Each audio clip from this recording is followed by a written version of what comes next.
படம் பெருசா நல்லா இல்ல, ஆனா கலெக்ஷன்ல சம்பவம் பண்ணுது. மதராசி 3வது நாள் வசூல் உலக அளவுல எவ்வளவு தெரியுமா?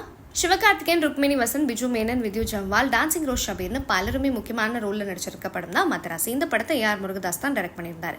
இந்த படம் செப்டம்பர் 5 அன்னைக்கு வேர்ல்ட் வைடா ரிலீஸ் ஆயிருந்தது. அமரன் படத்துக்கு அப்புறமா சிவகார்த்திகேயனோட ஃபேன்ஸ் ரொம்ப எக்ஸ்பெக்ட் பண்ணியிருந்த படம் தான் மதராசி. படத்தோட ப்ரீ புக்கிங் ஸ்டார்ட் ஆனப்பவே ரசிகர்கள் பெரிய அளவுல ஆர்வம் காட்டல அப்படின்ற ஒரு எதிர்மறையான விமர்சனம் இருந்தது. இருந்தாலும் படம் 2 நாள் நல்லா இருக்கு அப்படின்னு சொன்னவங்க இப்போ மறுபடியும் போட்டு பொலக்க ஸ்டார்ட் பண்ணியிருக்காங்க. இப்படி இருக்கிறப்போ சிவகார்த்திகேயனோட எந்த நெருக்கடியும் இல்லாம மதராசி படத்தை எடுத்து முடிச்சிருந்தாரு AR முருகதாஸ். சிவகார்த்திகேயன் முழுக்க ஒரு ஆக்ஷன் ஹீரோவா அதுல காமிச்சிருக்காரு. படம் ரிலீஸ் ஆன ஃபர்ஸ்ட் டேல மட்டுமே தமிழ்நாட்டில் 12.8 கோடி ரூபாய் வசூல் பண்ணியிருந்தது. ஸோ 2வது நாள் வேர்ல்ட் வைடா 50 கோடி கிராஸ் கலெக்ஷனும் பண்ணியிருந்தது. ஸோ இப்போ படத்தோட 3வது நாள் வசூல் அப்படின்றது இந்தியாவில் மட்டும் கிட்டத்தட்ட 11 கோடியை வசூல் பண்ணியிருக்கு அப்படின்னு சொல்லியிருக்காங்க. ஸோ வீக்கெண்டான நேற்று வேர்ல்ட் வைடா 20 கோடியும் இல்லைன்னு 25 கோடி வரைக்கும் வசூல் பண்ணியிருக்கலாம் அப்படின்னு சொல்லியிருக்காங்க. இதனால வேர்ல்ட் வைடா படத்தோட கிராஸ் கலெக்ஷன் 70 கோடியாவது இருக்கும் அப்படின்னு ப்ரெடிக்ட் பண்ணியிருக்காங்க.